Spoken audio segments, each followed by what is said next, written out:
afternoon, good morning, good night, good evening, wherever you are. Welcome to the Wednesday's episode of Speaking Out, Exposing Corruption and Incompetence. Welcome, one and all. Midweek program. I hope you have had a wonderful week so far, and you're looking forward for continued happiness. I know I should start off only by wishing you all a very happy Republic anniversary, which is 2 days from now, the 23rd of February. God will be observing another Republic anniversary. Mashramani, as we call it. It's on the 23rd of February, 2 days from now. So those of you who are going to go out and the float parades, those of you going to go and just observe, I wish you well. I wish you to do it, ask you to do it safely and do it with moderation. So welcome to this program, one and all. Share the live, let people know that we are on. I indicated last Monday, that we are unable to stream or to cross-stream on Cam's TV page because he has some issues getting access to the page. Apparently, the page has been hacked and he is locked out from the page, so we are unable to cross-stream. So if you want to, well, of course, those of you who are watching, I know that you're doing it and speaking out, either on Facebook or YouTube. So spread the word and let people know that if they want to see it live, they have to log into the Facebook page by the same name, Speaking Out Exposing Corruption and Incompetence, or the YouTube page. That is the way to go. Comes in trouble with that page and he's unable to cross-stream. So people cannot access it through that page. I got a lot of calls on Monday from those who would normally access this program through that page. So let them know. I've told people that is the reason why we are unable to cross-stream on that page. And I expressed pleasant surprise on Monday because I thought that because you were able to cross-stream on that page, the live viewership would have been down substantially. But that was not so. That was not so, and I'm expecting, therefore, that today we'll have a similar class turnout. We scheduled the program at just after 8 this morning, and scores and scores of people, students, I should say, were in the schoolyard waiting for the class to commence. And once we commenced, those on Facebook started to pour in. So here we are again, another day. This is the day that the Lord has made. Let's rejoice and be glad in it. Let's continue to celebrate being in the land of the living. God is good all the time. All the time God is good. And it is for us to give him praise and thanks for allowing us to see this new day. Many persons maybe were not that fortunate. Tomorrow, the 22nd of February, that is a day when back in the day at the TSU, we look forward to that flag raising ceremony, which occurred, it started around 10 o'clock on the night of the 22nd at the National Park. I remember one of my first ceremonial parade would have been that parade on the 22nd of February, where we went down, we assembled at Camp Ayangana, then we marched, because of giants, police, soldiers, we marched to the National Park, give the general salute when the Prime Minister arrived, and then, unlike now, well, they don't even have it now, but unlike recent times, we were then marched back to Camp Ayangana, where we had to remain until just before midnight to walk back for the actual flag raising. And, you used to take your tunic. This is no joke. We used to tell you in those days, because the soldiers were going to the barracks and rest. They took us into some auditorium there, the police, and we had to wait for that time, and you want to sleep. So you don't want to mess up your tunic, so you would take off the tunic and you would fold up in some corner with your rifle and catch some Z's until it was time for you to fall in and march back to the National Park. But in recent times, I remember when I was a police commander, what they did, that once you march and you got there, when that first salute was given, they had a stand reserved for you, or you sat there in the stand until time for you to fall in again. But back in the day, when I did it for the first time, 1975, I was on that parade. That was not the order. You had to march back to Camp Ayangana and then march back to National Park. But fun memories. You worked all day to ensure that you were spick and span. Your boot was highly bulbed. Your tunic well pressed and all of that. Yeah. We.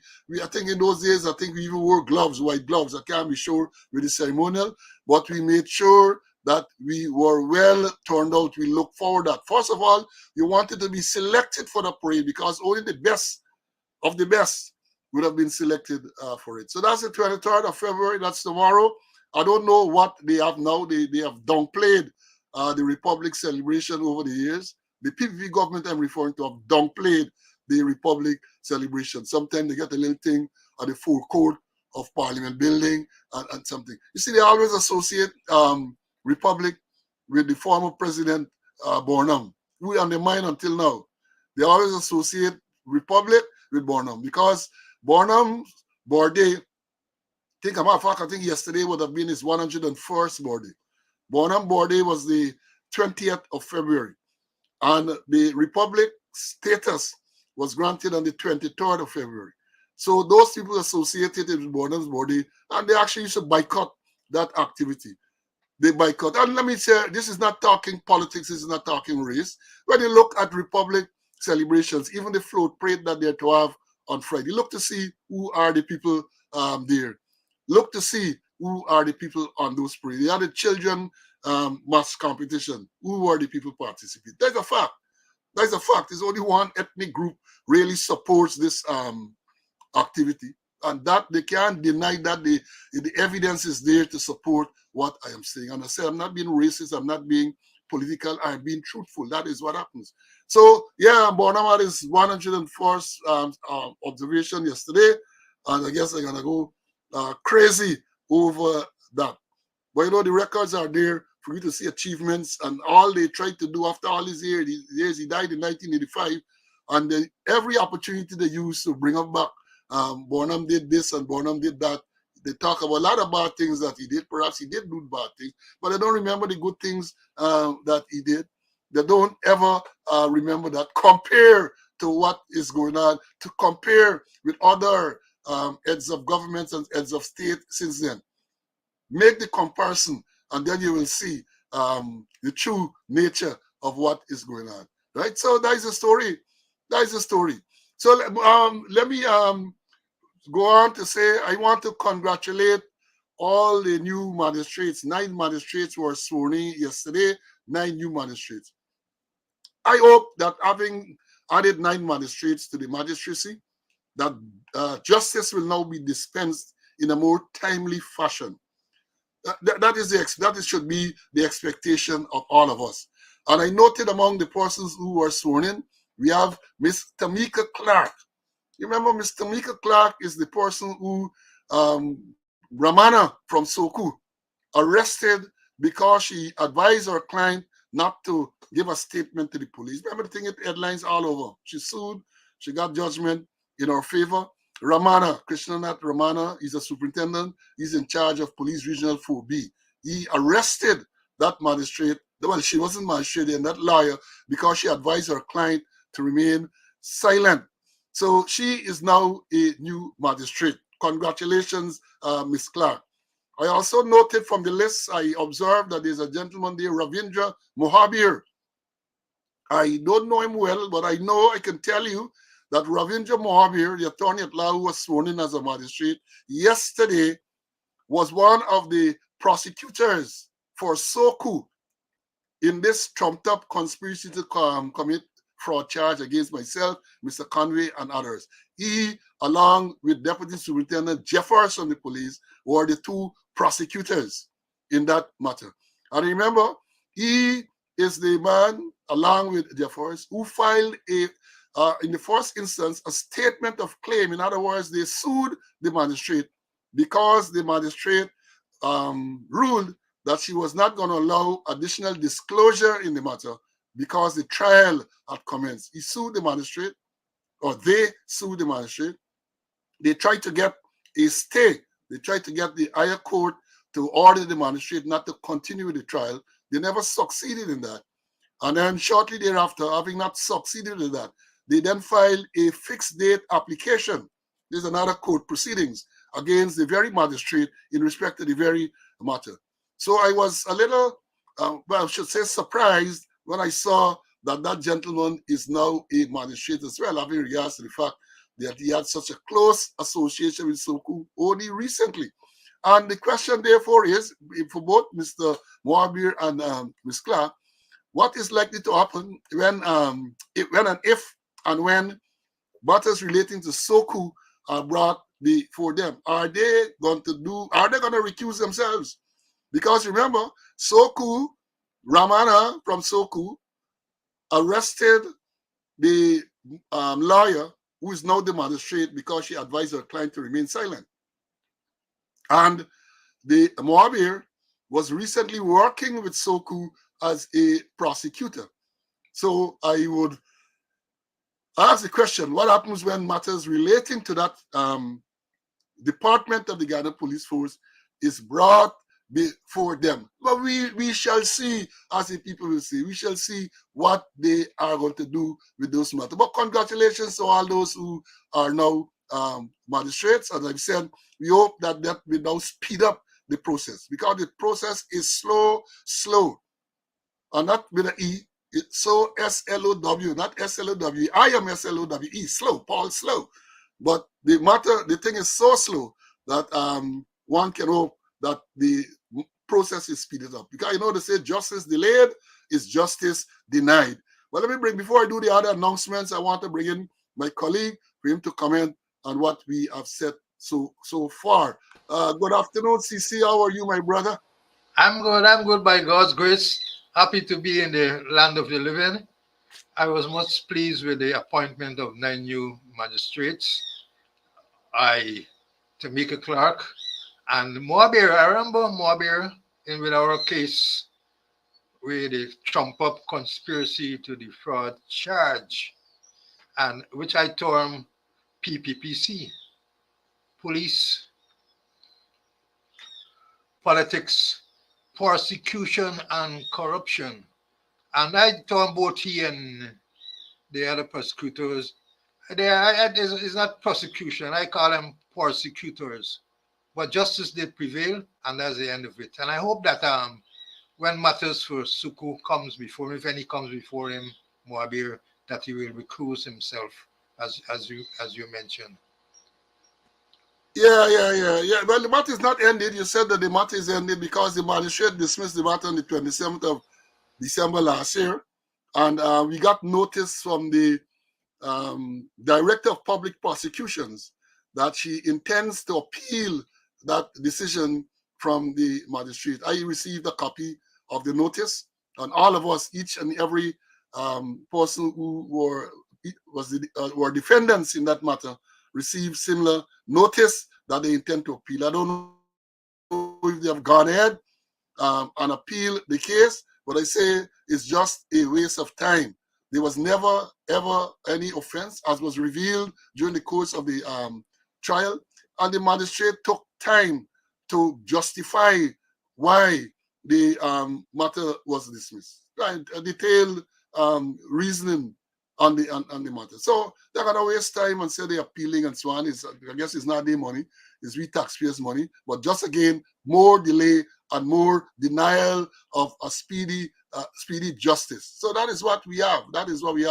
But moving on, we don't have any board days. I did mention a recent belated board day, 101st. It would have been his 101st board day yesterday. I referred to the former president, Lyndon Forbes Thompson Burnham. And we move on. Ulrich and others who on this live, I hope you all, I didn't watch the match, but I followed the match. New Zealand and Australia, the T20 match concluded this morning. New Zealand batted first and made 215, which is normally a challenging score. And the match went down to the last ball. You had what we call Tanti Merle, the oval.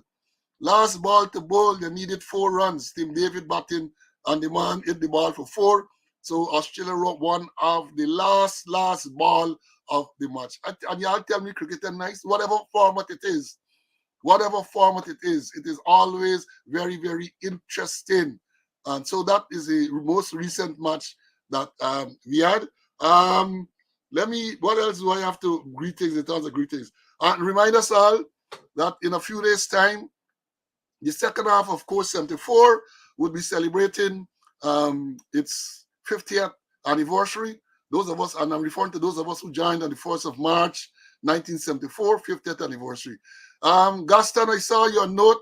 Please inbox me your telephone number so I can make sure that you are added to that group. Please do that because I can't recall what happened. You did say that you sent your number, but I'm one of the admins and I'm going to add you as soon as this program is over. Just send me your thing. We're going to do roll call in a short while.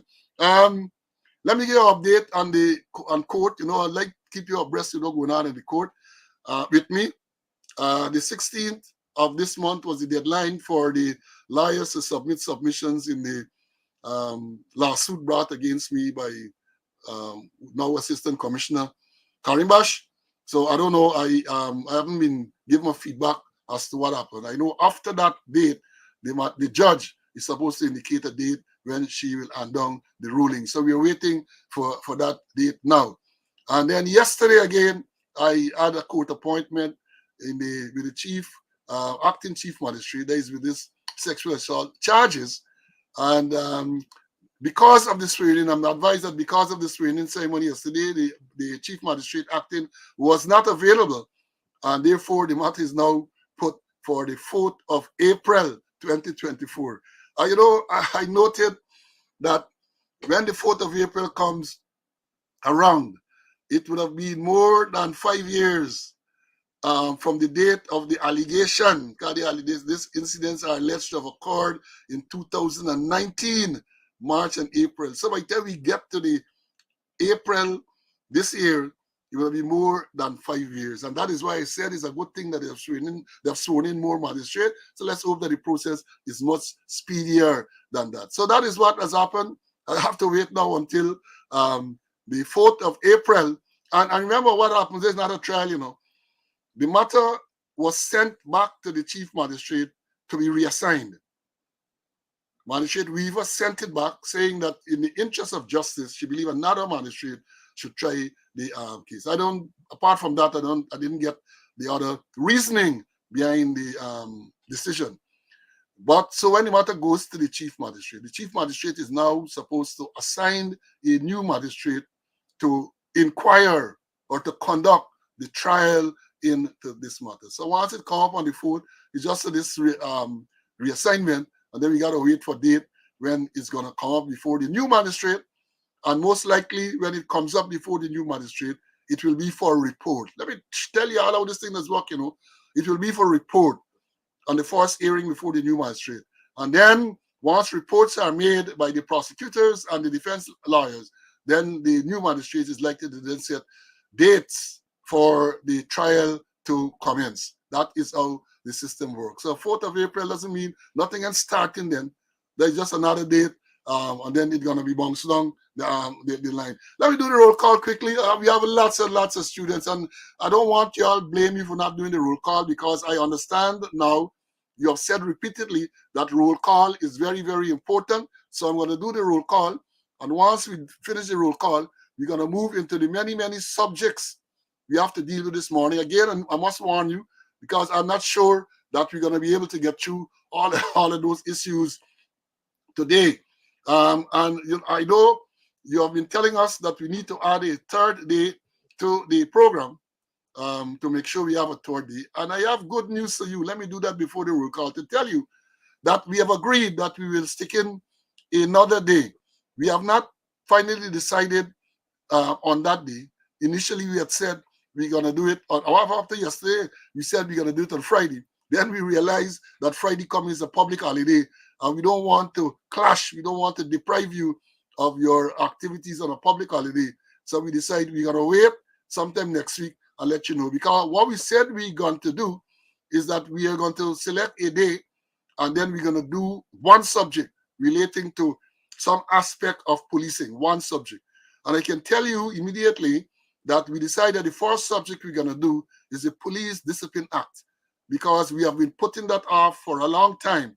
And I believe that will be an appropriate subject for us to start with, the Police Discipline Act, Chapter 1701. And maybe Monday we are going to do that. Roll call. First person in class this morning was Kenneth from Maryland. Then we had Eric from New Jersey. Derek, I think Derek is in Guyana now. Anthony, John reported for class. These are all people who come in here very early. John came in at 8:18. Joan is here and she welcoming her classmate. Vibert, always present, always present. Wayne out of the UK came in early. Tessa, Pamela from West them. Carlton, my squad mate. I think he operates out of New York, he says. Dexter, I can't recall seeing this name before, but welcome. Francis, the man from Melanie, is here. Patricia from New Jersey is in the house. Michael, look what Michael says here. Ex-sergeant, retired sergeant 4126. 14126, Michael. He's in the British Virgin Islands, and he's wishing good morning to myself and my colleague. Then we had Floyd came in. Joan, the one and only BX, my squad mate, 9407 Goodman is here. We have Desiree from Georgia. Doreen from Canada. I make the mistake again, Doreen, and say New Jersey. Canada, Doreen is from. Jakey from Maryland. Where is Jakey? Put up Jakey. Jakey dropping out. Jakey from Maryland. Then who we had next? Carlisle. Then we had Lucius, Ian. Earl is in class. Courtney, Fergus, Cumberbatch. So we have two Cumberbatch, Eric, Courtney. Then we had Rawl in class. And out of the UK again, Winston from the UK. Jacko from Georgia. Then we had Debbie, another very good student, punctual always. Leon Swartz, 10025 Swartz is here. We have Glendis, she from Paradise on the east coast of Demerara in Guyana. Isabella is very much here. Patricia is in class, and she's from Philadelphia. And she's waiting for the class, and she's sending kudos to us, the teachers. Thank you very much, Patricia. Then we have another Saul. Brian is here. Rhonda, and this is Rhonda Chance, because I know there are other Rhondas on the program. Family Music is here.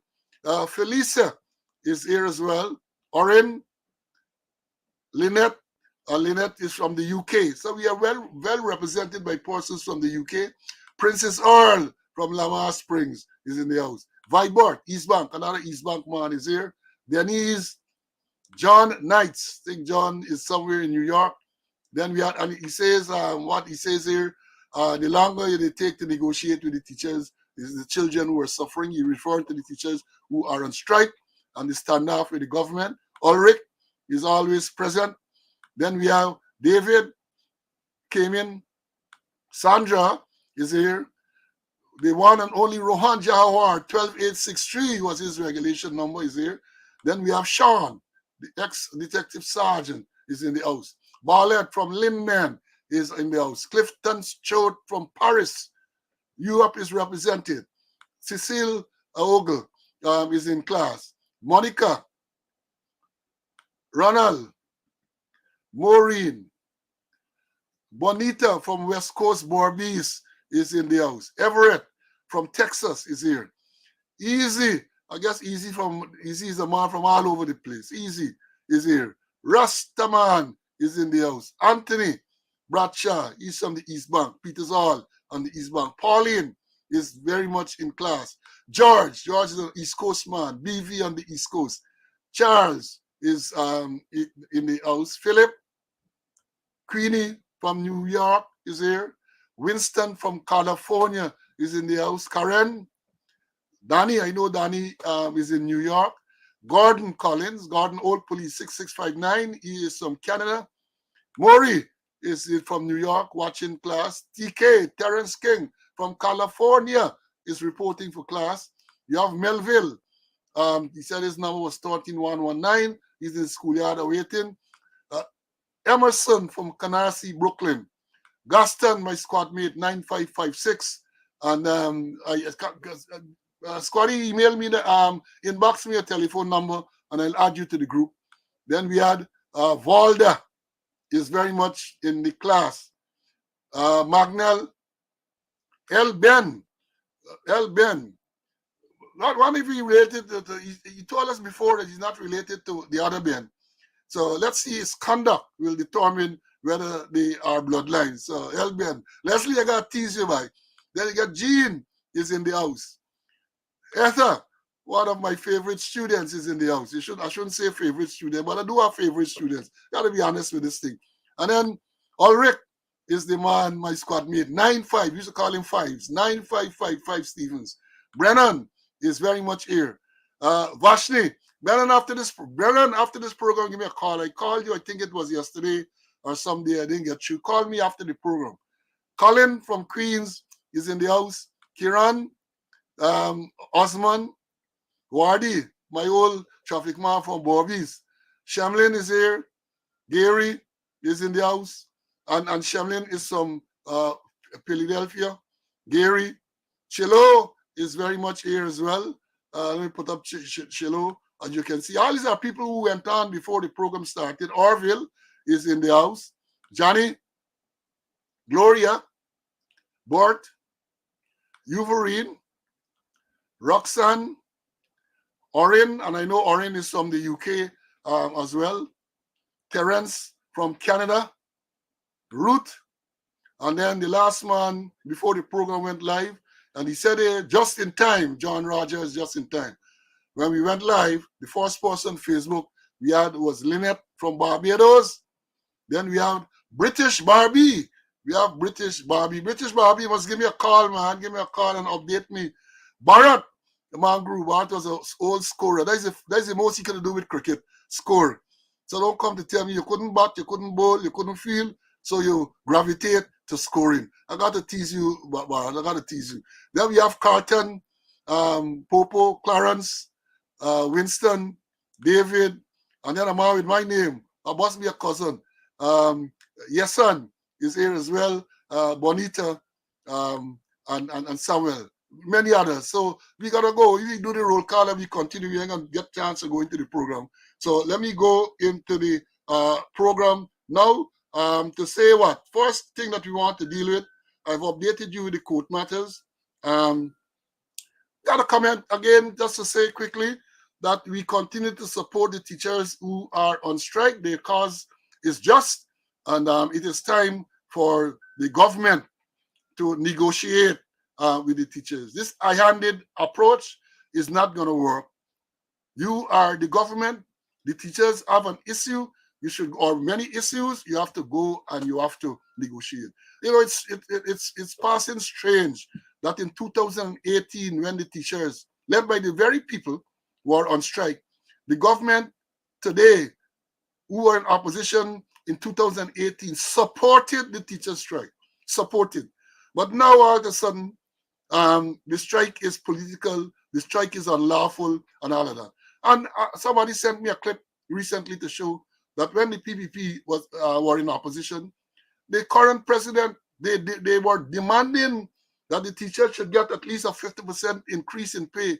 They're demanding, these are statements that are there in video and in the records of the parliament. But all of a sudden now the teachers come out to strike for some of the very issues, like increase in pay. And what you have, oh, it's illegal, we're not going to talk to them. But I've said the plan, the game of the government, and I hope the teachers recognize that, is to grind them down. They have decided they're not going to pay the teachers for the days that are out. They have decided to stop deducting the union dues. So that is the type of high-handed approach that the government has. But teachers, your cause is just, you should continue there. You support, and the thing about it is the support is countrywide.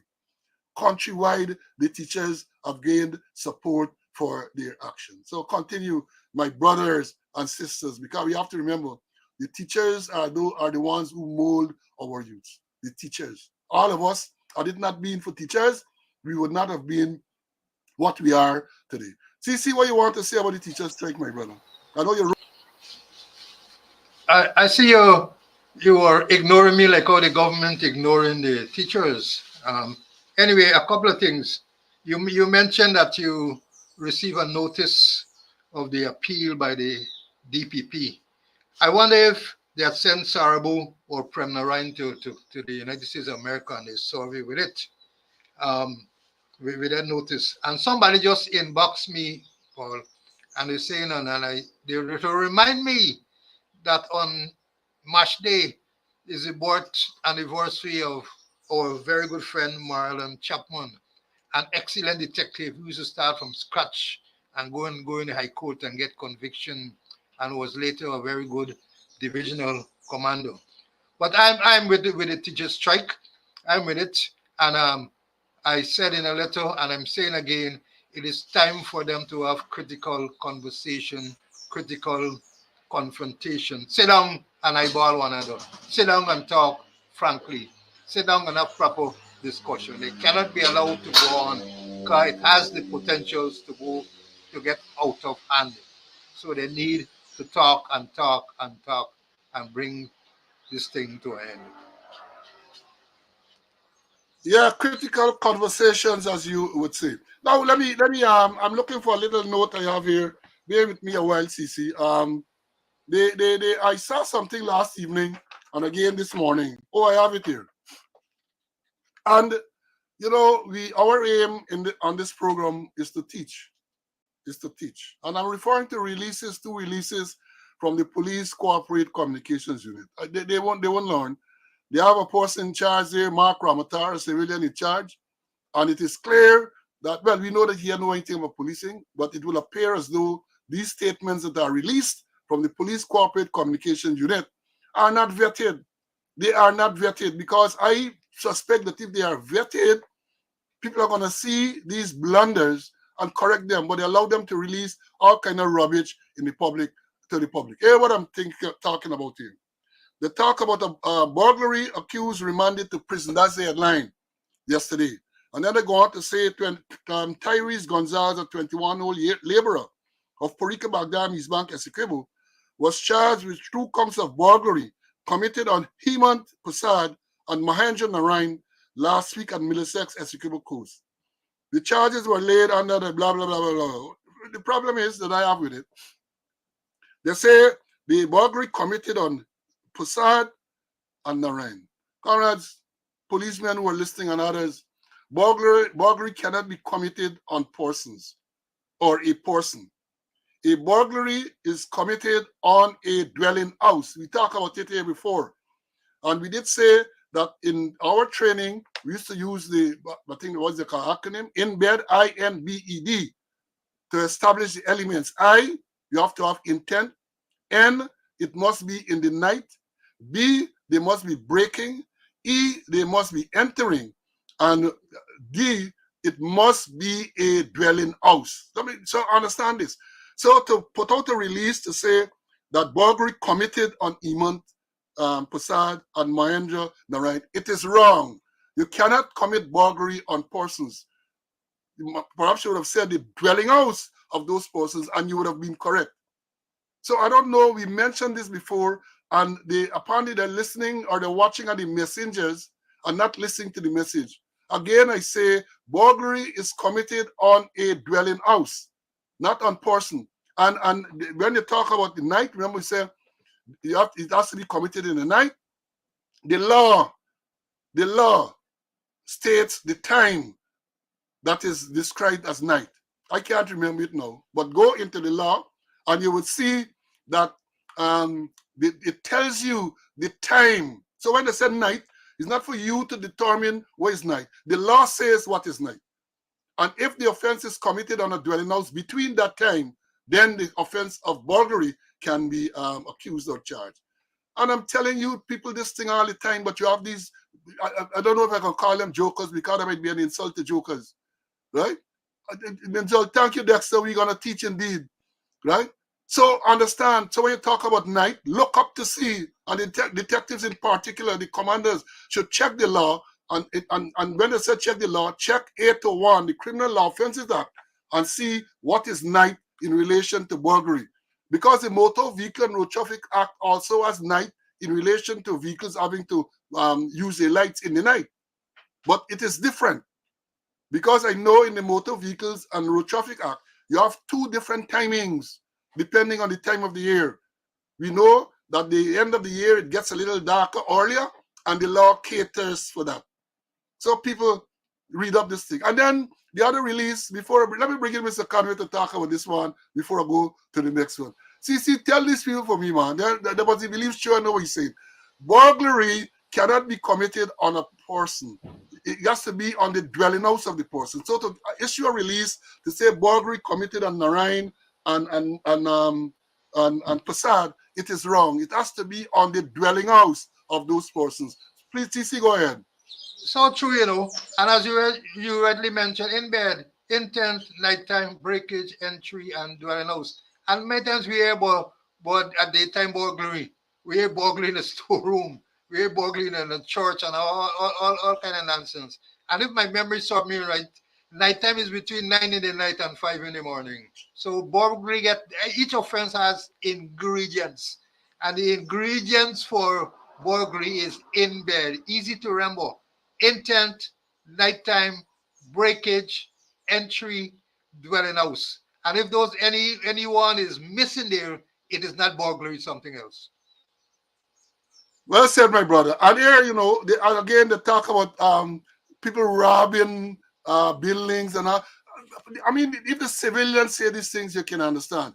But to get official releases from the Ghana Police Force, which talks about burglary committed on a person, it is so ridiculous to people who are who know the law. They look at you and they laugh. What is it they're talking? What are they talking about? What are they talking about? How can you commit burglary on a person? Not possible according to the law. Again, we say burglary is committed on a dwelling house. So if it's a church, it is not burglary. If it's a barn, it is not burglary. It has to be a dwelling house. And you have different offenses to cater for that.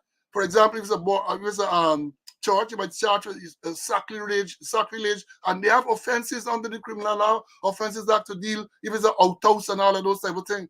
But you can't allege burglary and say on a person. So let me hope that the crime chief and all of these people were there put a hand on this thing and tell Mark Ramatar not to make these releases unless they are vetted. Because I assume that the people in high positions, well, some of the people in high position know the difference and can make the correction. But it makes the force look even more unprofessional than it really is. When you make these foolish and releases to the members of the public. Because remember, it goes out there, is everybody reading it, The ordinary layman might not know the difference and he might believe it's a proper release, but people who know the law will see it and laugh at you, And then let me the next one they talk about, this morning I read that, not sure when it was released. They talk about three construction workers charged for break and enter and larceny. And it says, they named the three people, and they say they were all arrested on February 16, 2024 for the offense of break and enter and larceny committed on the dwelling house of, and they named the person there, charged laid under section 229. Here it is, break and enter and larceny committed on the dwelling house. Now, it simply means, and there's a difference between burglary and larceny and break and enter and larceny. It means this would have been committed during a time that is not considered night. Let me go that back. They are saying that these persons were charged of break and enter and larceny committed on the dwelling house. Committed on the dwelling house. Nothing is wrong with that, except that the time during which this offense act was committed has to be a time outside of the burglary time. I think it's 9 p.m. to 5 a.m. So it's still a dwelling house, but because it was not committed between 9 p.m. and 5 a.m., you cannot charge burglary. You have to charge, as they say, break and enter and larceny. And then going on to the same matter, hear what it says. And it caused me to doubt myself this morning. I don't often do that. But I had to doubt myself when it goes on to say, the three accused appear, and then, let me go down. They were charged. The charge was laid under section 229A of the Criminal Offences Act, chapter 801. But then it goes on to say, the three accused appeared Tuesday at the Diamond Magistrates Court before the magistrate, where the charge was read to them. They pleaded not guilty, bail was refused, and they were remanded to prison. The matter comes up again on March 13th. What is strange there? What is strange to me is that the charge laid under the Criminal Law Offences Act, Chapter 8:1, which is an indictable charge. Now, if the charge is indictable, how is it that these people plea to this charge and on the first appearance? Something seems out of place. And you can't go by the release because obviously, if it is that they plea, they mean the release is not accurate. Why do I say that? If the charge is laid under the Criminal Offences Act, it's an indictable charge. And you know, as we had explained before, if you get an indictable charge, it means a charge laid for you to be tried by a judge and jury. The magistrate conducts a preliminary inquiry, and if the magistrate finds that it's prima facie case, then she throws it upstairs for you to go and face the judge and the jury. However, the Administration of Justice Act 1978 makes provision for indictable charges to be tried summarily. And what happens there? And this is what I found strange, that all of these things can be done in the same day. That is to say, the persons go there, the charge is indictable. So the magistrate would have told or should have told the defendants that they are not required to plea. Of course, at this stage, they would not have been defendants in an indictable charge. They're accused. She would have told the accused persons that they are not required to plea because the charge is indictable, laid under Section 229 of the Criminal Law Offences Act.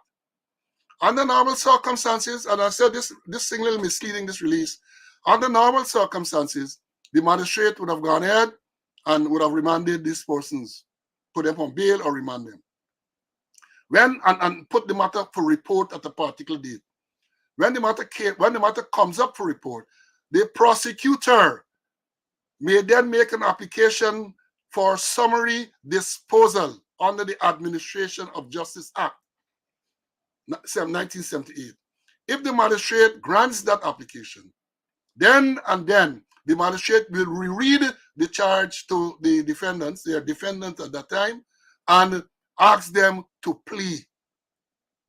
It's not until a decision is made for the matter to be disposed of summarily that they are going to be asked to plea. So I don't know if all these things took place yesterday. That is to say, the persons appeared for the first time. The magistrate, I know that the magistrate would have done the correct thing.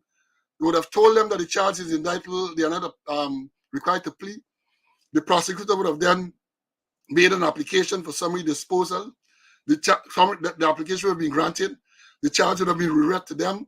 They would have then pleaded not guilty and then end up being remanded. So the release, I'm saying to you that the release is not very straightforward. It doesn't tell you the details as to what transpired. But I maintain that there's no way the magistrate could have taken a plea from these people if the charge is laid under 229 without first granting a request for the AJA, that the Administration of Justice Act, to be applied. Let me bring in CC. I see champing at the bit.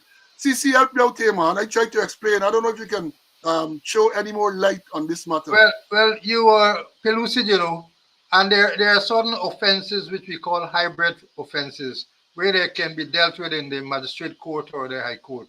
And as you already mentioned, that if the prosecutor wants the matter to be applied to the magistrate, and then the magistrate will decide whether or not the case should be dealt with at summary or indictable or at the Supreme Court.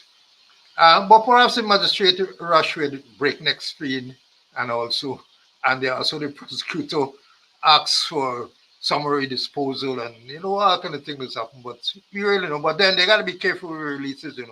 Releases by that unit, that confusing unit that was established here.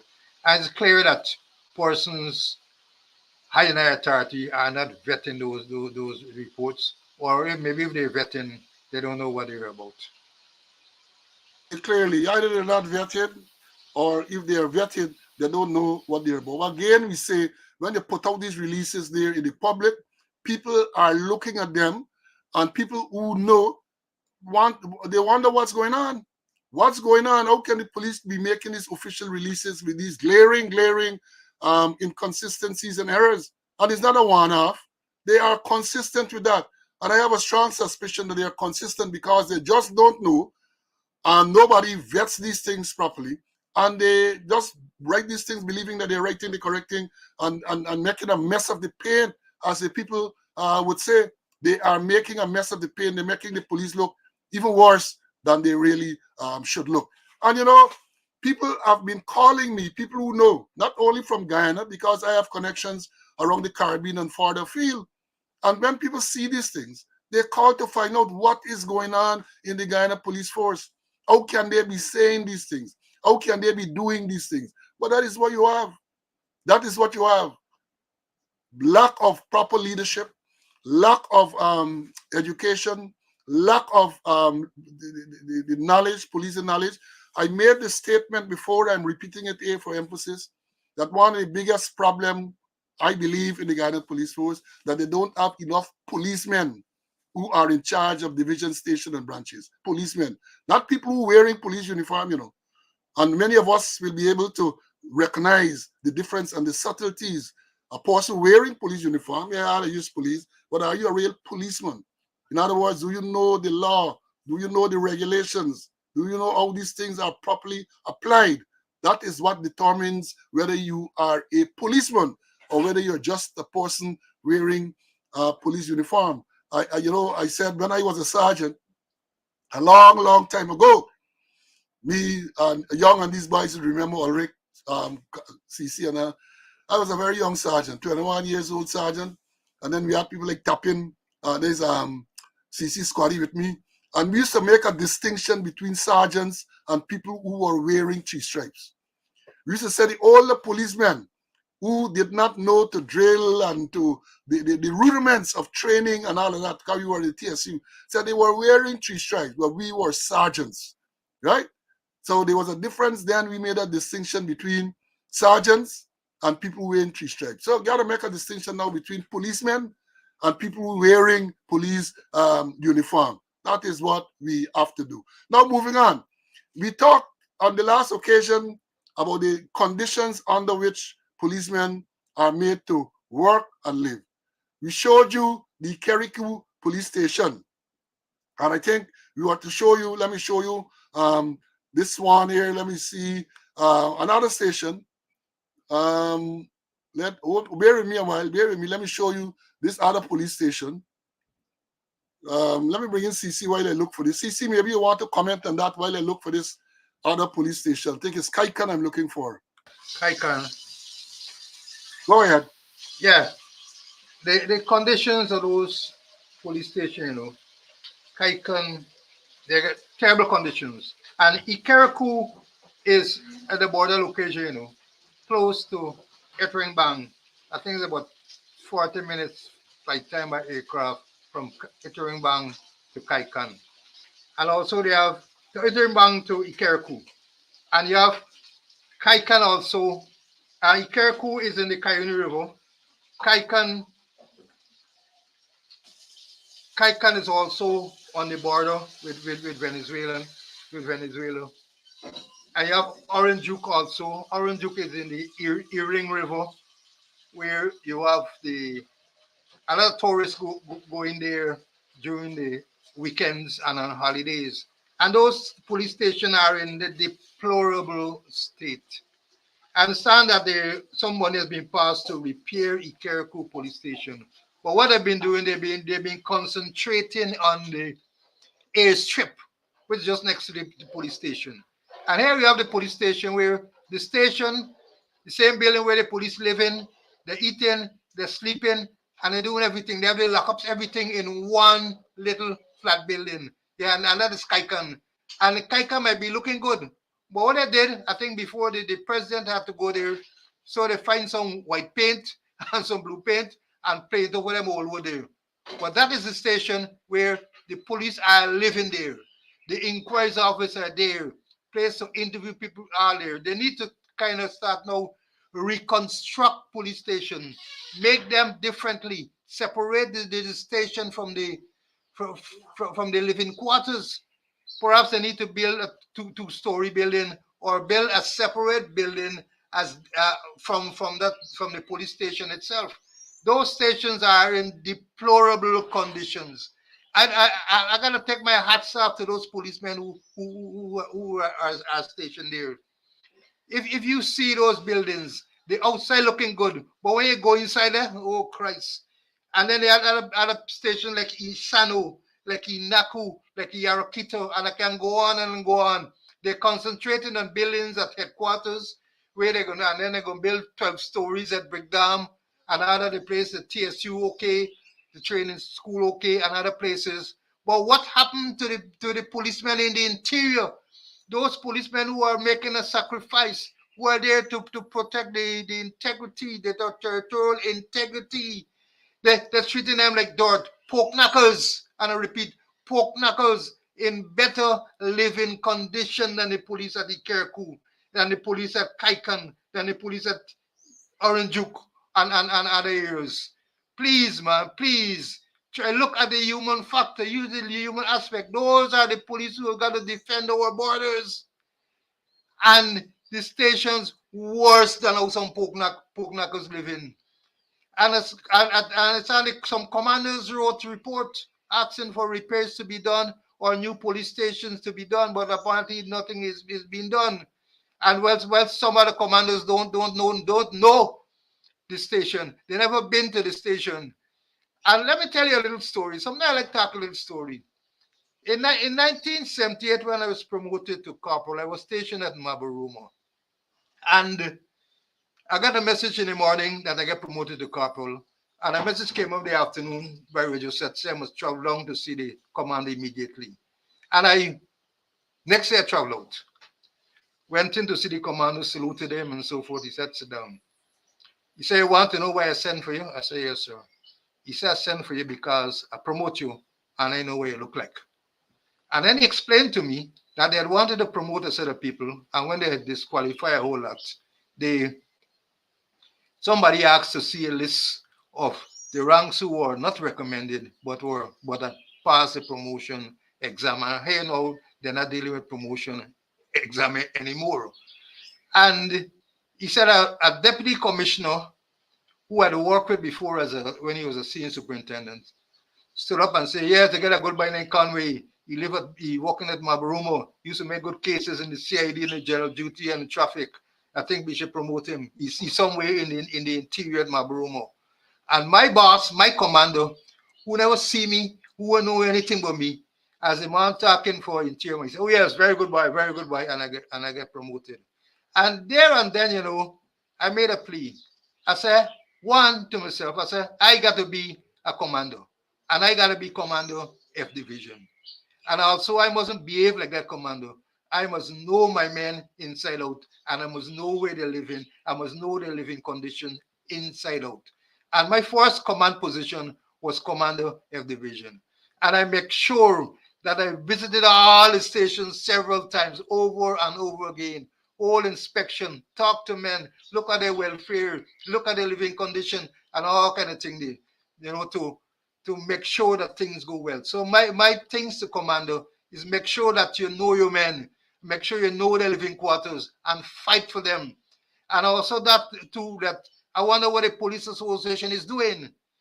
Look, they're not looking at the welfare of the thing. They have I can't remember last year hold any meeting. They need to visit those locations. Go to Kaikan, go to Oranjuk, go to Ikereku, go to Isano, go to Inaku, go to Yarakito, and I can name others, and see the conditions under which those policemen are living, worse than pork knuckles.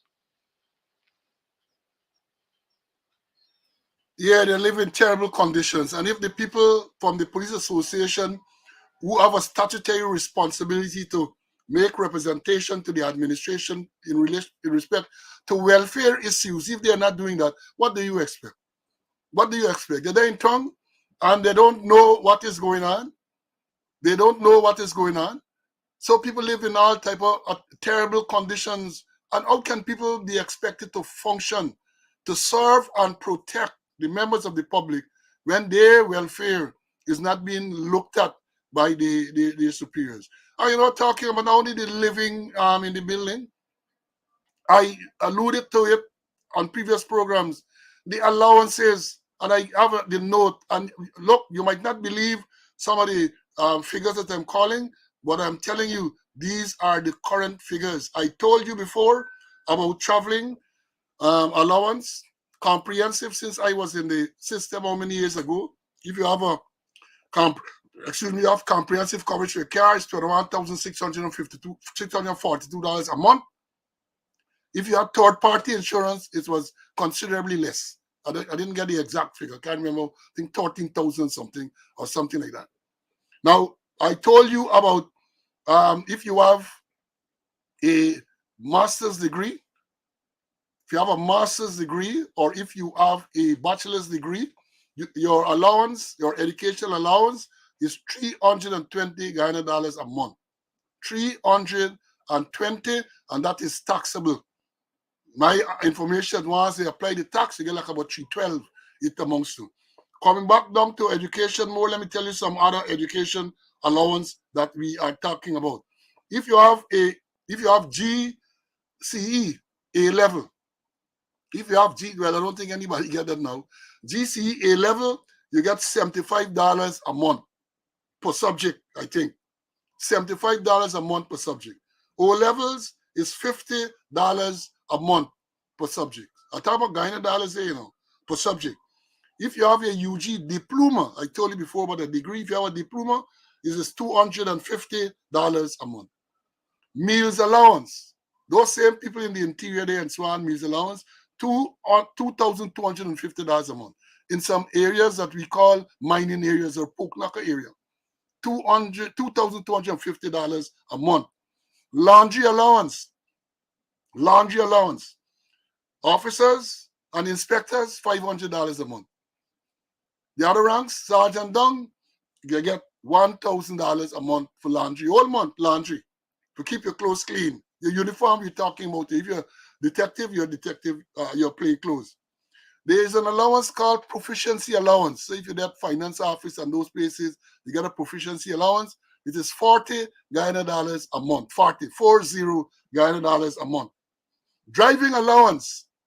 If you're a driver, if you're an A-class driver, I don't know how they grade it now, but if you're an A-class driver, mean that you're a very good driver, you're observing the rules and all this everything, you get $600 a month. If you're a B grade, you get 400, and if you're a C grade, you get 300. Driving allowance. That is what it is. House allowance. House allowance. Listen to this, folks. House allowance ranges from $4,500 a month, that the highest commissioner, $4,500, and a constable gets an house allowance of, providing you qualify, of course, for $1,300 a month. House allowance in Guyana. But you can't even find a house to rent for $40,000, $50,000 properly. And the house allowance is for constable is $1,300 Guyana dollars a month. Rastaman said the $312 can't buy a banks. Well, I don't know. I don't buy banks. I just drink. But I'm just joking. 312 is true. And let me go on. Let me go on with some other allowances. They get separation allowance. This is perhaps to me the most ridiculous, even worse than the $40 a month proficiency allowance. A separation allowance is paid to people who are stationed in certain interior locations. So now when you're separated from your family, you get a separation allowance. $2.50 a day. Let me repeat that. A separation allowance. If you're stationed in them, say perhaps the same Inaku and all of this place we're talking about, Etheringbang and all those places, you get a separation allowance. And the separation allowance is $2. Not 200, Don't get me wrong, students. $2.50 a day. That is the separation allowance. So if it's 30 days a month, 32 cents, that's $70, $75. Now, yeah, a month. That's separation allowance. You go on, and they tell you here a station allowance. Again, the station allowance is paid if you are stationed at certain remote stations. I can't remember what those stations are. Perhaps Mr. Conway can help you in a while. And the separation, the station allowance ranges between $2,004 minimum to $2,800 minimum per month. Per month, that is the station allowance. Risk allowance, risk allowance. So if you are in a position where a risk allowance is payable, like rank station, the presidential guard, rank station, and the prime minister guard, risk allowance. The risk allowance is $150 if you're stationed in presidential guard a month. 100. Listen to me, not 1,000, not 10,000. $150 a month for guarding the president or working in the president's place. And if you're working or guarding the prime minister, it's $105 a month as a risk allowance. $105. Going on, plain clothes. Plain clothes. So, you know, people from CID, some people in the presidential guard and so on, they wear plain clothes. So they give you a plain clothes allowance. And the plain clothes allowance is $300 at the highest level, assistant commissioners and them. And at the lowest level, a constable gets $50 a month as plain clothes allowance. 50 Guyana dollars. I can't even do the maths. 25 cents US or something per month. Per month. I know, to be fair, that some places you station in some instances plain clothes allowance, you station a place where you have to wear plain clothes. They provide you with short jack or they provide you with certain things. But the allowance that you get is that range between $300 and $50 a month. Let me tell you further. There is what is known as a commuted overtime. So once you're in the force, depending on your rank, you get a commuted overtime. That started since I was in the force. And I think the rates have remained the same. So at the highest level for the commuted overtime is $17,960 a month. Right down to the bottom, the constable gets $4,400 a month. Commuted overtime, meaning I think the unions and not the union, the police association had argued some years ago that look, police work in long hours and you need to compensate them for that. So rather than paying overtime, they paid what is called across the board a commuted overtime. Because most policemen work 12 hours, you know. When you go to the police station, the shifts that they work are 12-hour shifts on every day. So you work the 12-hour, and then you might get one rest period or off-duty day during the week. So to compensate you for that as a constable, you get $4,400 a month. $4,400 a month. And the last one I want to talk about here before bringing Mr. Conway, they say detective allowance. You know, you get detective. So if you are a regular rank, they might have a CID induction course. You go on the course, you pass, you qualify, you are now a detective. Well, initially, you should be an aide to the CID. You don't jump from when you pass the course and you become a detective, as the aide is saying. You have to become an aide to the CID, where you're going through a probationary period. And if after that probationary period you are assessed to be qualified to become a detective, then and only then you become a detective. And they pay you a detective allowance. At the highest level, that is the crime chief, gets $100 a month. Again, I got to repeat these things, you know, so y'all don't believe I'm joking. This is not no big thing or any one of those satirical shows. A detective, the assistant commissioner in charge of crime, the official thing, I'm talking official, and who else they getting? So the man that's so called them official, they get 100 Guyana dollars as a detective allowance. If you are an inspector, you get $80 a month. If you are a sergeant, it's 70. If you're a corporal, it's 60. And if you're a detective constable, your plainclothes allowance is $50 a month. That's what people get in. And they're talking about this $1 trillion budget. And look at the conditions under which police work. Look at the conditions. They talk about all kind of things, 6.5%. And we have always argued since back in my days. Since back in these days, we have argued. Maybe because, you know, the joint services, police, GDF, and some of the other uniform services are linked to the public service. And they have argued that they cannot increase the pay for the police without increasing the pay for the other members of the public service. One of the arguments we have made is, well, separate it. Because the police have different functions and duties, different risks, and therefore they should not be attached to the regular public service for pay and emoluments. And we accept too that in some cases, if you can't increase the salary, deal with the allowances. Deal with the allowances. We had argued that a man with a degree should start maybe at $20,000 at the time. We did the calculation, and there were not that many persons with a first degree in the force. And therefore, we showed them that if you were to give every single person a degree, who had a degree, the total would not be substantial. You can't broke the bank with that. And we had done that for all the different qualifications.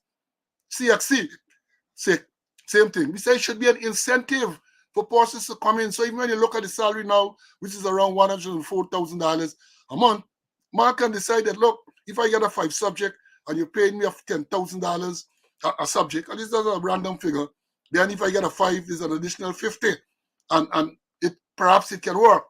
We had made those arguments, we had made those submissions. We had made those arguments, we had made those submissions. It ain't got no place. Thing like plain clothes allowance. Give people something that they can really dress and look properly. Many times we criticize the policemen in their plain clothes looking scruffy. I'm not justifying the one where they taking out Russian Chase, Travis Chase, the one who are taking out Travis Chase with a slipper. I'm not justifying that shabby type of look. But I'm saying that you have to make sure that the allowances are proper. Imagine a man with a master's degree. They have courses with master's degree now. $320 a month. That's what you're giving them, and that's taxable. And you expect people with degrees to come. You want to attract people into the force with degree. You want to encourage those who are in the force to go and study to qualify themselves. That's why when people go and qualify themselves, they do like Fred Stanford. They're moving on up. You got to move up and out because you have to make sure that you are properly compensated for your qualification. Let me bring in Mr. Conway at this stage. CC, what have you to say on this, my brother? Those figures are ridiculous. And I think those figures were in 1980 or thereabout. And I can recall, at that time, I think a beer was 45 cents. That's when the dollar had value. 45 cents. I think when I started drinking beers in Myconi in 73, the beer was 35 cents for Banks beer. And it's ridiculous. And it's time that they review those figures, And coming back to the police association, the one that was installed, and they have a legal responsibility to look at the welfare of the ranks. And if they don't know, let me go back to the law. Section 43.1 says of the Police Act, Chapter 1601, for the purpose of enabling inspectors, sub-officers, and constables to consider and bring the notice of the commissioner, bring to the notice of the commissioner and the minister matters affecting their general welfare and efficiency. There shall be established an organization to be called the Police Association, which shall act through branch boards, central conferences, and central committees as provided for by the rules made under Section 44. I won't go to Section 44. There's a way to tell you the commissioner could make rules. That is the role of the Police Association, not to take names from a house in Rob Street and send it to Parliament for the names of the persons to become members of the Police Association. They got to look after the general welfare of the police. And in addition to them, the Police Association, Paul, you were chairman of that association, which was vibrant. And I took over from you. I was a chairman also, and we did some good work. And we had a hearing from the commissioner. But these associations are dormant. Them are doing nothing. Just fall in and cover down, be illegally appointed, and they stay dormant all the time. And it's ridiculous. I don't want to hear them figures anymore. Those figures were when the dollar had value, when the cents had value, when you could get a beer for 45 cents, And it's high time that they start get together and make proper representation. This is a $1 trillion economy. Yeah, this is a $1 trillion economy. Yeah, we are oil producing country, and this is what we get in. Oh crap, buddy, oh Lord! Like, we gotta do far better than what we're doing. And I'm saying the Police Association, which has a legal responsibility, And the Police Officers Association, always as having a legal status, must be given a hearing and they must get down and do work, look after the welfare of the ranks. And the last I will, the last shall, and shall is a commanding law. Yeah, but they're not doing nothing apart from what you said. Give the list. They all is self-aggrandizement. They all get promoted, and they forget about the legal mandate they have. And then again, the CC we talk about this thing. I see courts donate 29 full face helmets and one motorcycle to the guy in the police force traffic department. So they jump up. These politicians with the propaganda. They jump up and they tell you, oh, the force. Even the attorney general made a statement that the force will get all that they want to get and so on. So how come you still got to get donations from these entities? How come people have to be living under those conditions? How come these allowances that I referenced a little while ago are so out of touch with what is going on? And let me say this, somebody made it in the comment. When I joined the force in 1974, the salary of a constable was $194. $194 and if you manage, when deductions were made, if you manage to break that $100 ceiling, you are doing well. Most times you're doing double figure. And I could tell you, as CC mentioned a while ago, because the cost of living was so low that we were able to survive, and we not have to take bribe and all of that. We were able to survive. Many times we blame policemen for being dishonest and corrupt. And again, I say that I have never encouraged, I have never been a part of any type of corruption. I've never encouraged. As a matter of fact, those who know me, when I was in the police force, I had a reputation for going after corrupt police ranks. I'm not encouraging that, but I'm saying that when you pay people these type of salaries and allowances that you referred to a while ago, some people are forced to make ends meet, as we say. Some people are forced to do things to make ends meet, and they get into the illegal arrangements. That is the reality. And I don't for 1 minute believe, as some people advocate, that if you increase the police salary, you're going to stop corruption. You can't stop corruption, but you're going to minimize the corruption, and you're likely to attract a better quality of policemen. And talking about attracting a better quality of policemen, see, there's a advertisement. Look at it here.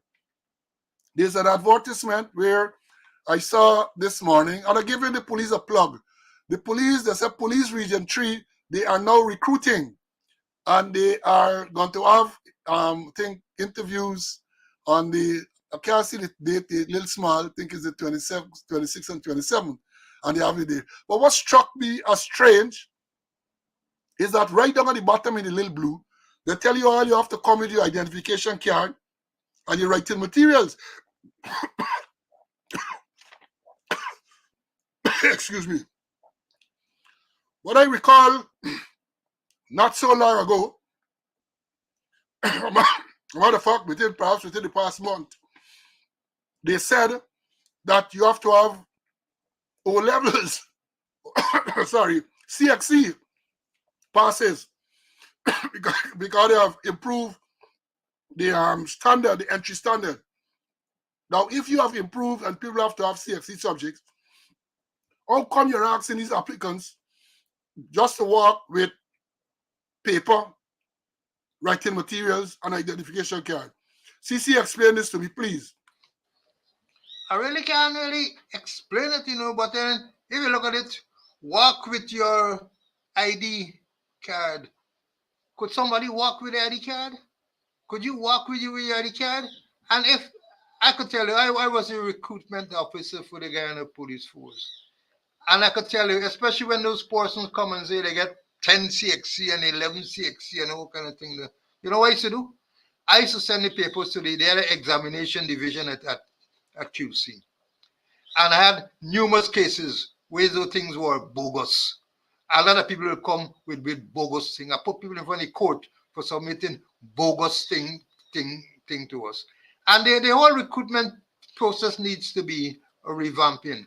I mean, the process of writing something, especially when they talk about this, that you have to have CXC, you have to get CXC, and they didn't say how much subjects you got to get. and a combination of much subjects you must have. But you're not dealing with the late developers. Paul, when you entered the Guyana Police Force, you had primary school education. I had primary school education.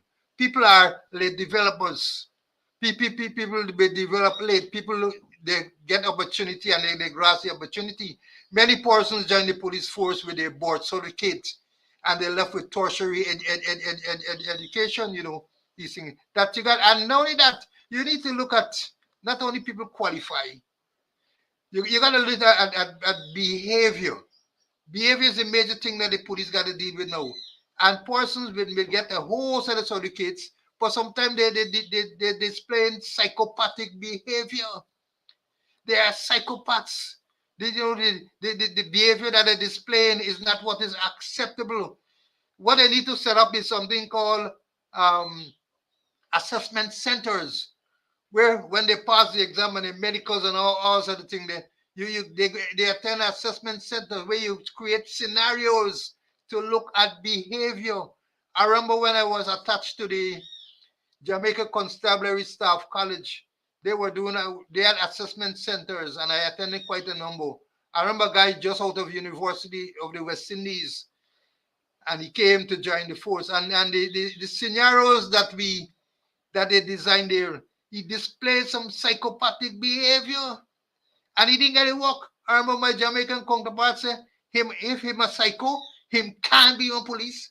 If him a psycho, him can't be a police. So early in the interviewing process, you need to give them scenarios, create opportunities that you can test behavior.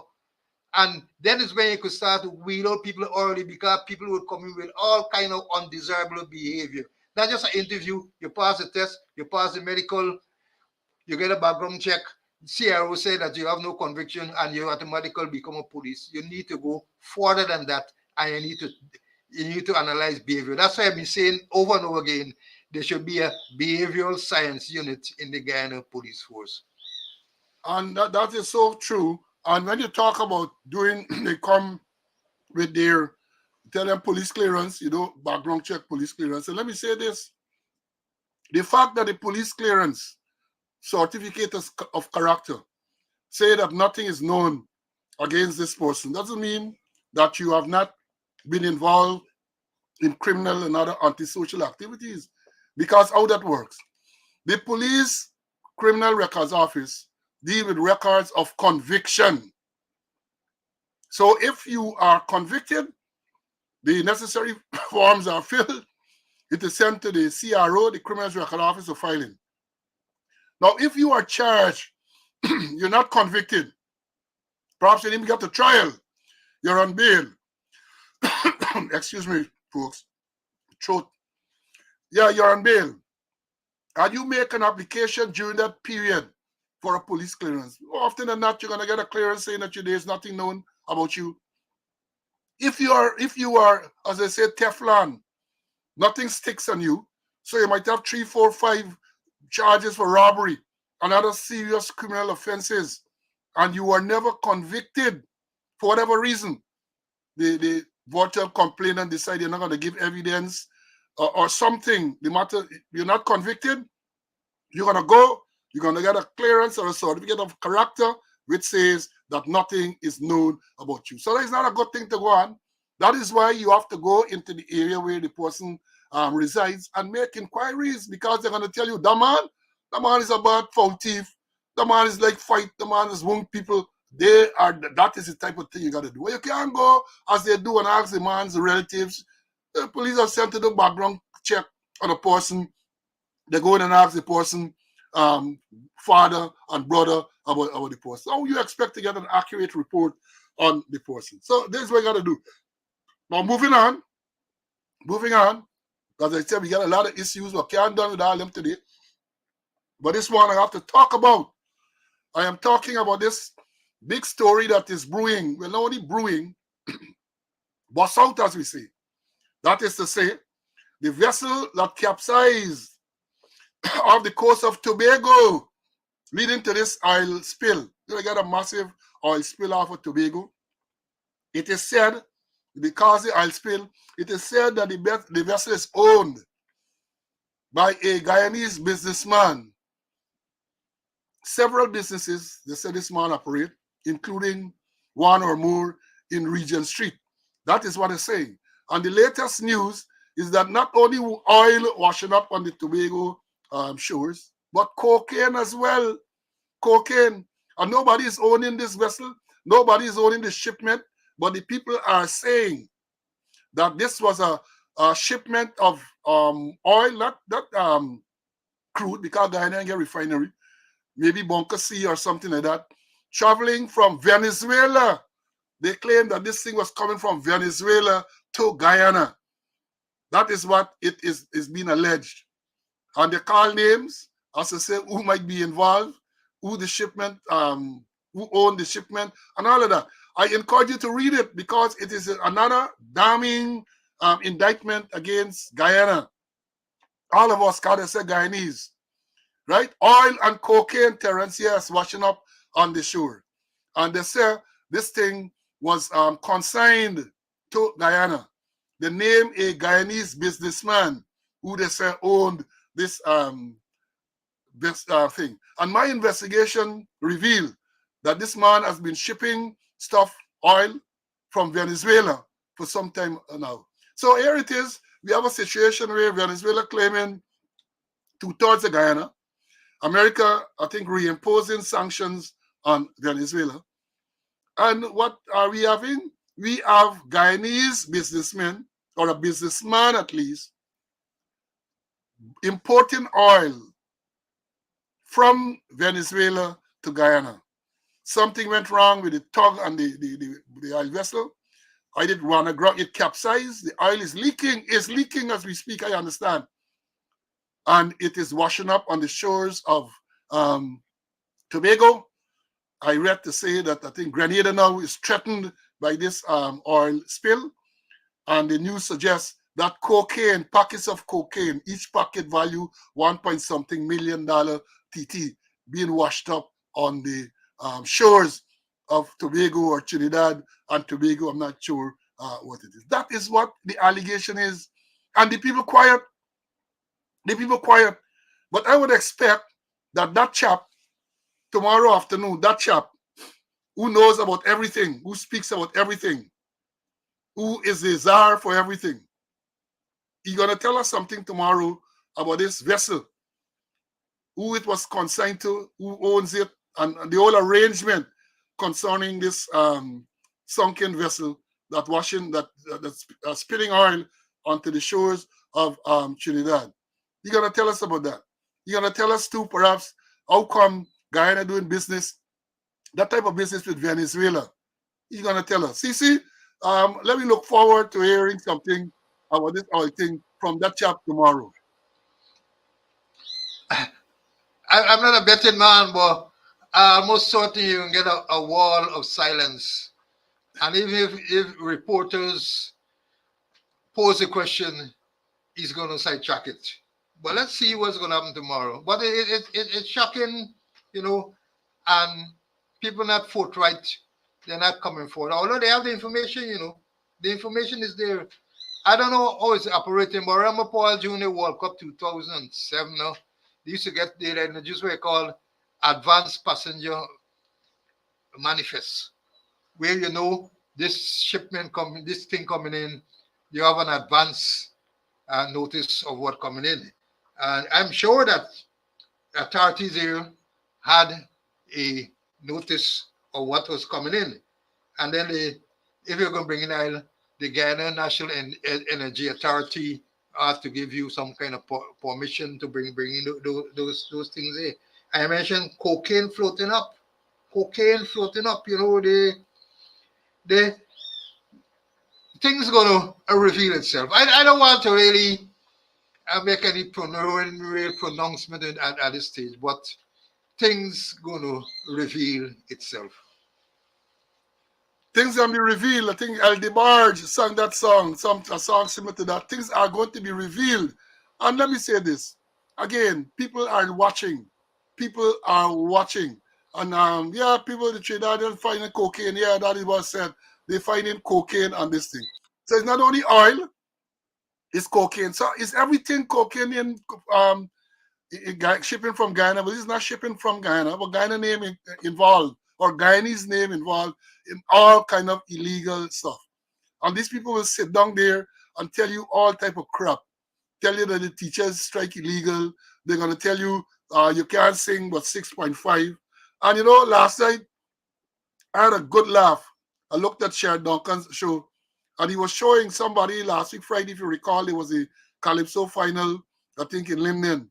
And someone of them go and sing, what? Government walking. The man singing a tune, the chorus is government walking, walking, government walking, walking. And they show you the reaction of the crowd. Oh, my mother, you believe it's awake. You believe it's awake. So Sharon was saying they're not going to ban that as being political. Perhaps they're going to say it was age appropriate.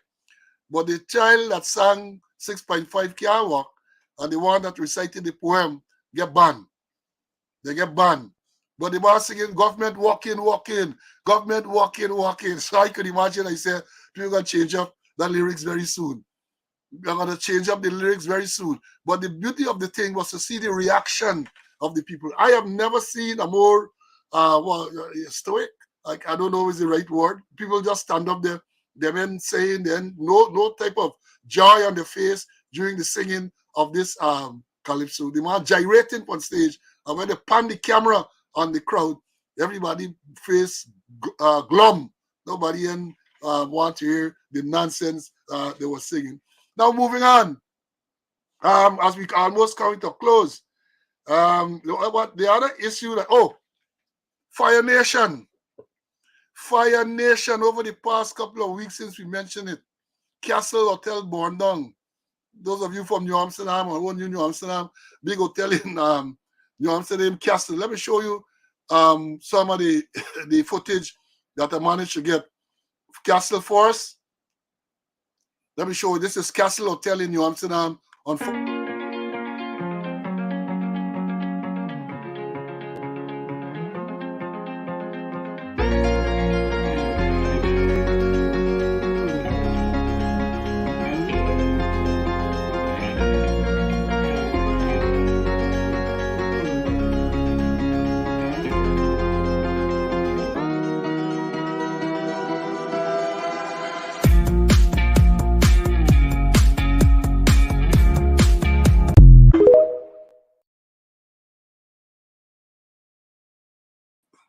Yeah, that was Castle Hotel. And then we had another fire. I saw another fire. That's I'm not sure which one.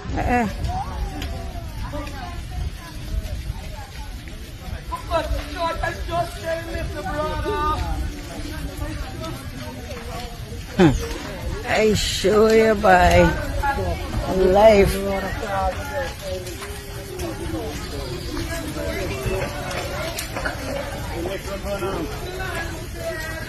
The gutter. Yeah, but we try to fire thing there. You can't do nothing there, nothing. So you guys leave the next one don't melt, you know. I saw so. I show you by.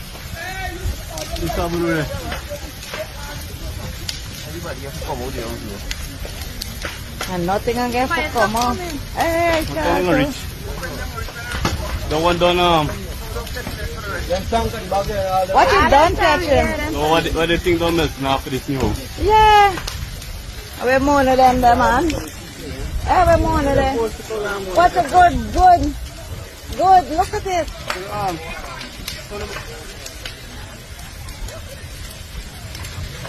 I tell you last night, somebody like fire on the house. Last night?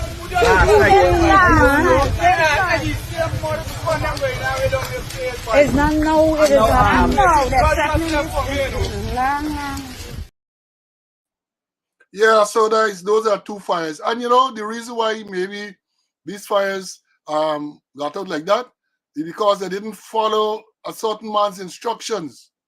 Let me show you what the instructions are. This is what. See my boots? Dirtier than yours. You must dress just like a firefighter out here in the Yes. Don't come with this fancy uniform. Make sure the men have oxygen tanks, and that they're directed to put their hoses onto the source of the fire, and to have sledges and They did not put their hoses at the source of the fire. That is why you have all of that going on. The hoses should be put at the source of the fire.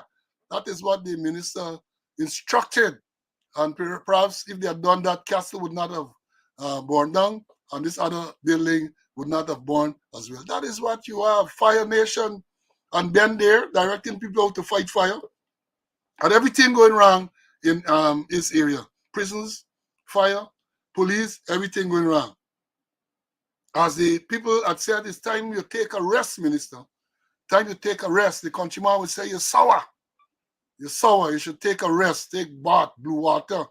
Go and get the lady who been in a breakdown.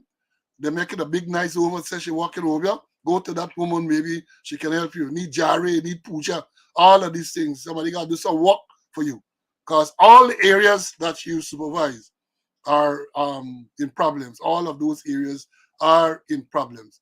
And they let me bring in Mr. Conway, and then we're going to walk. All this time already, we're going to also to make a close. CC. I saw live footage of both fires, you know. Remember I was Commander Borbisa, I was Commander Barticle. And I must compliment the fire servicemen. They did some excellent work. They had difficulties in obtaining water in Amsterdam. And I watched them in Barticle. They took maybe about 15, 20 minutes to arrive. And when they arrived, as soon as they arrived, they brought things under control. And they had no oxygen masks. They didn't have no sledges. They didn't have no axes. And I don't think they knew the source of the fire, so they couldn't put the hose in the source of the fire because the hose would have burned up. But they did an excellent job. In no time, they brought that one at Barticle under control. And Agatash is in the Barticle area. So hats off to the firemen. Sometimes we are unfair to them, but on these two occasions, I think I will give them high marks for their performance. High marks. Kudos to the fire people. Kudos to, and he said to the fire chief. Now let me say this. I'm sure you would have seen it too. Talking about fire, I saw yesterday it was where two of the survivors from the Madhya fire filed a civil lawsuit against the government.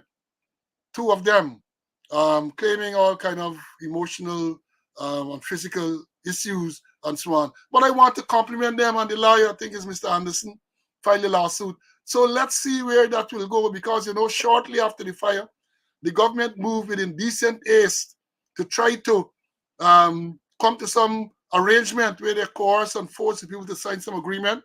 Those who, the survivors of the deceased persons were given $5 million Guyana dollars, 25,000 US. Some others got 3,000, and right down, I think, to $500,000. But we had said before that the whole thing was ridiculous.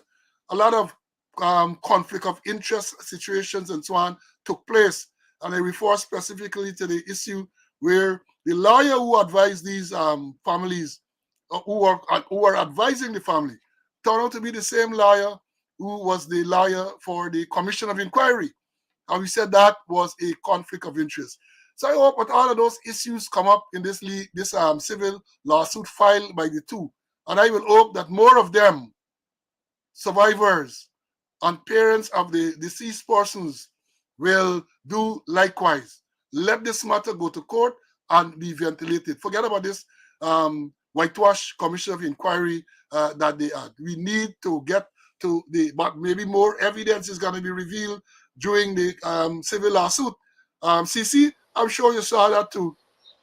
Yeah, I saw that, and I agree with them, you know, but I'm holding my breath. I wouldn't be surprised if the office of the DPP withdraw that, take it over and withdraw that legal proceedings there. But she can't, you know, she can't, because this is not a criminal matter. It's a civil lawsuit they brought. So she can't jump in there. She can both civil and thing, anything civil or criminal. She can withdraw it. It's within the Well, we power. got to check that. I don't know, but let me. I don't want to contradict you, but I'm telling you because it is civil. The only thing the DPP can deal with is Court martial. court martial. But this is a civil proceedings, and once it's a civil proceedings, Can. the DPP has no authority to intervene. No. Anyway, We can talk to the lawyers and the advice so that we can advise our students on Monday. Yeah, good point. And you know, and in this thing, you know, with these children, all of it went on and all of this playing out. I heard a word from the Rights of the Child Commission. It's in Article 212. 20 children died, rose up. And the Rights of the Child Commission, I know if it existed, or I don't know. And then also there's a Indigenous Peoples Commission too. 20 Amerindians, and then a word from them, and even inquiry that they had. Those persons should have come forward and testify. There should be summons and testify. The whole thing turned out to be a big joke, you know. And what is $5 million? That's what my child is worth. That's what my daughter is worth. $5 million Guyana dollars, and no way. So the person got a right to take them to court, and I hope that the due process will prevail. Right, somebody is saying on the live here now that they had a fire in Buxton this morning. Let's hope that nobody lost their life in the one. Somebody's every week you have fires. We haven't even touched on these accidents as yet, or incidents as the police would call it, because over the past couple of days, you had about 4 or 5 over the past couple of days, and they're quiet. You're not hearing anything. Not anything you're not hearing from these people. And what else we have to talk about today? We have a lot of other issues, but I don't want to start and stop. So as I said at the beginning, we have decided, because all the students will not have been in class then, that we're going to have a third day. We haven't decided when as yet, or at least we're going to have a day when we're going to deal with a specific subject, police related, because the police have been asking for us to address certain issues. I think one of the first things we're going to deal with, as I said before, will be the Police Discipline Act, Chapter 17:01. We'll tell you how it should work, because it is our understanding that the people who they have now don't have a clue as to how the investigation should be conducted under the Police Discipline Act. Worse yet, they don't know how to conduct disciplinary inquiries. And therefore, people are getting what we call cowboy. They're cowboying the ranks.